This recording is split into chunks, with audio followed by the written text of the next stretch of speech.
Datangnya sosok superstar seperti Patrick Kluivert sebagai pelatih timnas Indonesia, bagaimanapun telah membuat geger seantero dunia.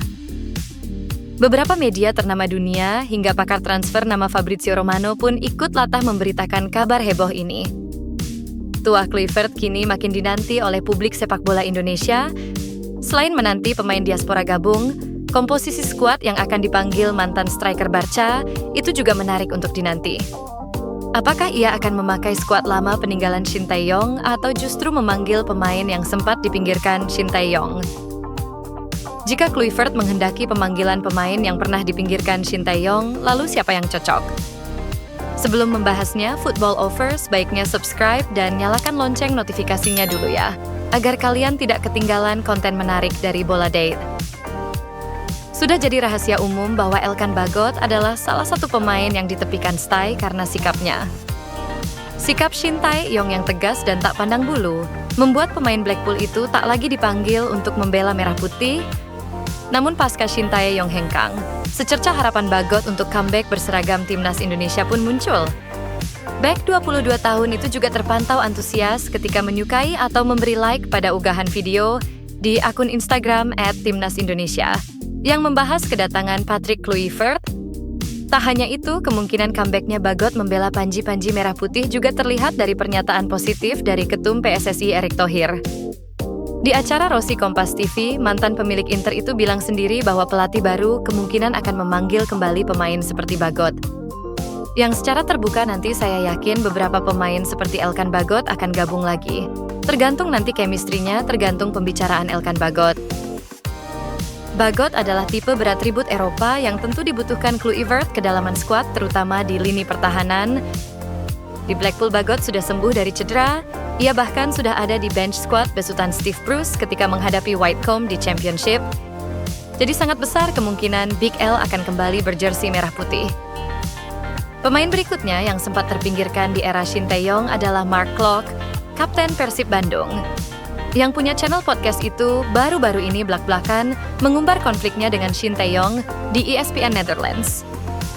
Menurutnya, Shin Tae-yong adalah seorang diktator dan berdiri di atas kelompoknya sendiri. Ia susah diajak diskusi dan kendala bahasa sering buat para pemain jengkel. Klok merasa perdebatannya dengan Shin Tae-yong soal taktik dan permainan membuat dirinya tak lagi dipanggil ke timnas. Ketika Kluivert datang, Mark Klok makin optimis bahwa hubungan pemain dan pelatih akan lebih harmonis. Bahkan Klok mengaku sangat antusias dan berharap bisa kembali berseragam merah putih meski sudah menginjak usia 31 tahun. Namun performa Klok sebagai jenderal lini tengah Maung Bandung masih terbilang oke. Keberhasilan Pangeran Biru menduduki puncak klasemen sementara Liga 1 musim ini juga tidak lepas dari peran playmaker yang memiliki stamina luar biasa ini. Kualitas Eropa Klok memang tak bisa bohong. Klok membuktikan bahwa ia masih bisa diandalkan Kluivert, walau hanya jadi pelapis Hey atau Jenner di lini tengah. Selain Mark Klok, pemain lain yang harus dilirik Kluivert adalah Stefano Lillipali. Pemain tua-tua keladi dari Borneo ini bisa jadi pilihan tepat untuk kedalaman di posisi gelandang serang timnas Indonesia. Lillipali tak lagi dipanggil ke timnas pasca September 2023 karena dinilai staminanya tak memungkinkan ketika menghadapi lawan yang lebih kuat. Pernyataan itulah yang juga membuat jengkel Vano.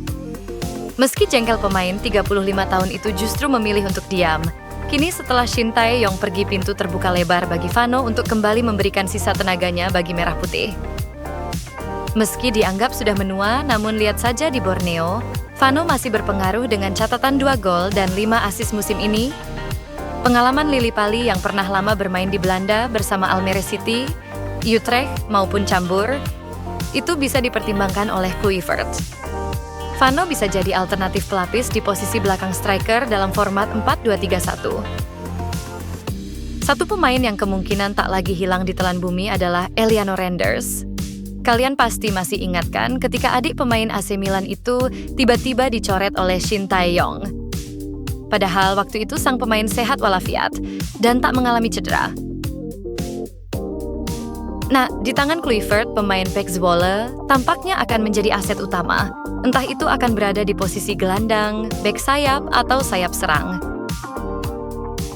Sejelek-jeleknya adik Tijani Renders ini di PEC Zwolle performanya mulai menanjak loh saat melawan RKC Waalwijk pada 21 Desember 2024. Renders yang berposisi sebagai bek kanan mendapat nilai tertinggi dari VoteMob di antara semua bek Zwolle, yakni 7,6 bermain selama 83 menit. Saat itu Eliano ciptakan umpan akurat sebesar 88%. Tak ada alasan lagi Eliano dicoret Kluivert, harus segera memaksimalkan potensi terbaiknya. Selain Vano dan Klok, pemain jebolan Ajax Ezra Walian juga patut kembali dipanggil. Striker 27 tahun yang kini lihai di beberapa posisi penyerangan itu sudah lama tak berseragam merah putih. Terakhir kali Ezra membela timnas Indonesia adalah di Piala AFF 2020. Saat itu bahkan Ezra pernah jadi korban tangan besi Shin Tae-yong di laga melawan Singapura. Pada leg pertama semifinal, Ezra yang baru masuk di babak kedua ditarik lagi oleh Stay setelah hanya bermain 34 menit karena alasan performa. Namun ketika Shin Tae-yong didepak dan Kluivert datang, Ezra justru memilih untuk diam meski ia senang dengan kedatangan Kluivert. Namun menurut media officer Persik Haryanto Kurusetra, Ezra tak mau berkomentar dulu karena takut memperkeruh suasana. Terlepas dari hal tersebut, Ezra Walian kini merupakan salah satu pemain naturalisasi yang patut dipertimbangkan oleh Kluivert. Jebolan Yong Ajax itu terbilang masih mampu bersaing di lini depan timnas, meski hanya jadi pelapis.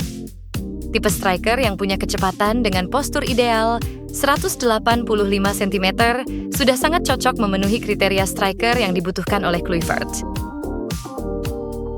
Apalagi ditambah performanya yang masih sangat bagus bersama Persik musim ini Ezra.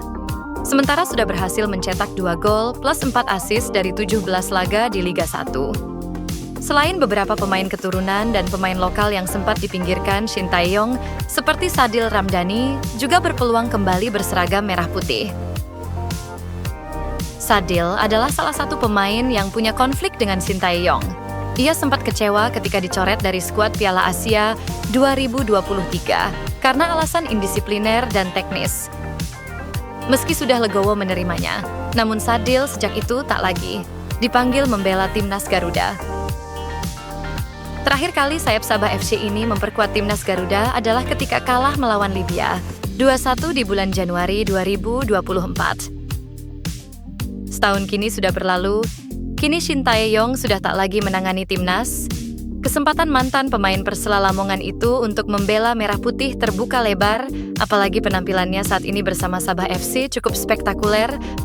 Pemain berusia 26 tahun ini sudah cetak 5 gol dan 2 assist dari 15 laga. Sadil kini jadi bintang di Liga Negeri Jiran. Di bawah kendali Kluivert, Sadil sangat ingin berkontribusi lagi bagi timnas Indonesia. Sistem permainan dan asistennya Alex Pastur dikenal mengandalkan posisi sayap sebagai salah satu senjata.